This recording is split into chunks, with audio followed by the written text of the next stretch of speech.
Bəlkə də gələn mövsüm heç bir klubumuz Çempionlar Liqasının əsas mərhələsində olmadı.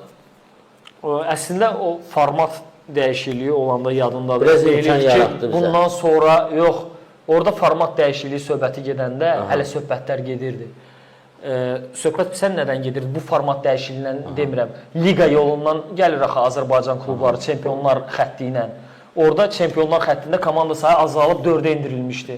O 4-ə endiriləndə belə çoxumuz o fikirdə idi ki, bundan sonra oraya düşməklər çox çətin olacaq, bizim üçün əl çatmaz bir tapşırığa çevriləcək və s.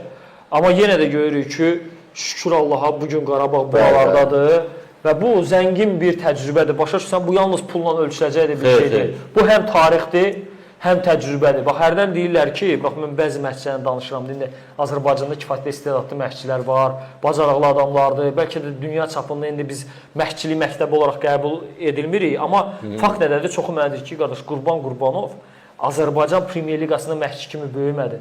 Qurbanov Avrokuboklarda oynaya gəlib belə bir səviyyəyə çatdı. Və açıq deyək də, mən çox əminəm, nəsə içimdə böyük belə bir hiss var və o əminliyi saxlayıram ki, bax, bu qalibiyyətlərdən, qələbələrdən sonra mütləq şəkildə Qurbanov Avropanın top 5 liqasının hansısa klubların diqqətini çəkir. Mən onu deyəcəkdim sənə ki, yəni bugün Qurbanovun hansısa bir Avropanın hansısa böyük klublar, yəni çempionatlarından birinə baş məşqçi getməyi, ümumiyyətlə hansısa kluba Qarabağa hansı formada təsir göstərir? Və bu sualı hər zaman mənə də verirlər. Bu sualın cavabı yoxdur. Cavabı yoxdur, niyə? Yəni hər tərəfli cavab verə bilərsən də buna. Bu sən necədir? Bilmirsən də, yəni nə kim bilə bilər onu? Bəlkə Qurbanov getdi, çalışdığı klubda 3 aydan sonra elə bir hadisə baş verdi ki, mən istəyirəm sənə faktla bunu heç yerdə danışmamışam. Abbasov Emin faktları açıqlayır. Fakt və eksklüziv. Bax, bunu heç yerdə danışmamışam. Buyur.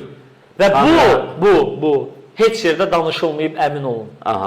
Bu bəlkə ilk dəfə bu söhbət burada olacaq, amma bilsinlər ki, dəqiq. Amma heç kimə deməyək, ya. Yox, dəqiq söhbətlərdir də. Yəni, mən bunu özümdən nə çıxarmıram, nə bəzəmirəm, nə düzənmirəm. Mən belə başa düşürəm, indi qayıdacam, niyə bunu deyirəm və orada bəlkə də bu sualın cavabı var ki, Qurbanov getsə necə olar, qalsa necə olar və s. Qurbanovun uğur formulu həm də ondadır ki, o yanında enerji alacaq insanları tutur. Yəni, bax, mən xatırlayıram, Elçin Rəhmanov Neftçidə oynayırdı. Karyerasını bitirdi, heç yerdə məşqçilik təcrübəsi yox idi, heç yerdə məşqçi işləməmişdi. Qurbanov onu getdi, yanına gətirdi. Zaur Tağzadə Neftçinin əvəzici heyətində işləyirdi. Orada biraz küskünlük oldu, çıxdı Neftçidən. Gedib onu gətirdi. Köhnə komandadan, deyək ki, Müşfiq müəllim qalmışdı, orada qaldı. Elxan Həsənovu gətirdi, kimi gətirdi? Və mən bir period bilirsən ki, qısa vaxt olsa Qarabağda işləmişəm. Qurbanov yanında pozitiv enerji aldığı, rahat olduğu insanları saxlayır. Onlarla çalışmağa üstünlük verir. Yəni, təbii ki, həm də öyrədirdi. Yəni, Elçin Rəhmanov mən elə başa düşürəm ki, Qurbanov şah əsəridir. Hamı Qurbanovun yaratdığı Qarabağdan danışır. Amma mən Qurbanovun yaratdığı Elçin Rəhmanov fenomenindən danışmaq istəyirəm. Elçin Rəhmanov çox güclü məşqçidir. İdeal köməkçidir.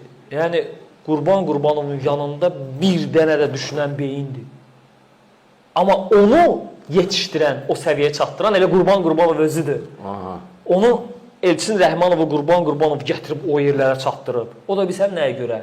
Birincisi, yəqin ki, onda o analitik təfəkkürü, o bacarıqları görüb. İkincisi, o çox rahatdır. Çox rahatdır. Yəni, Qurbanov elə adamdır ki, həmişə belini yanındakılara rahat söykə biləsi adamdır. O həmişə yanındakilardan dediyim kimi pozitiv enerji götürməyə xoşlayan adamdır. Və fikir ver, onun yanında heç vaxt ona uyğun olmayan insanlar olmayıb. Heç vaxt. Yəni, mən birbaşa öz stafından danışıram. Nə futbolçulardan danışıram, nə deyək ki, klubun idarə etməsi və s.lərindən danışıram. Biraz o başqa məsələlərdir. Çünki futbolçu da gələcək, əhəlləşdirəcək, xeyrini alacaq, sonra sağollaşacaq. Yəni, mən belə deyirəm də, o klub ki var, bu bir qatardır. Əlbəttə. Qurbanovdur, klub idarəçiləridir, Qurbanovun öz ətrafıdır. Onlar daha çox o qatarı sürənlərdir, idarə eləyənlərdir. Futbolçulardır, onlar sakini, pasajirlərdir də. Onlar Gəlirlər, bir Sərnişinlər. yerə qədər gedirlər, sonra hansı stansiyalarda düşüb tərk eləyirlər Bəli, qatarı. bəli, çox gözəl Başa düşdün? müqayisə, bəli. Və Qurban Qurbanov o qatarı sürərkən yanında güvəniləsi, yanında onun təbiətinə uyğun, onun xasiyyətinə xoş gələn adamları sevir.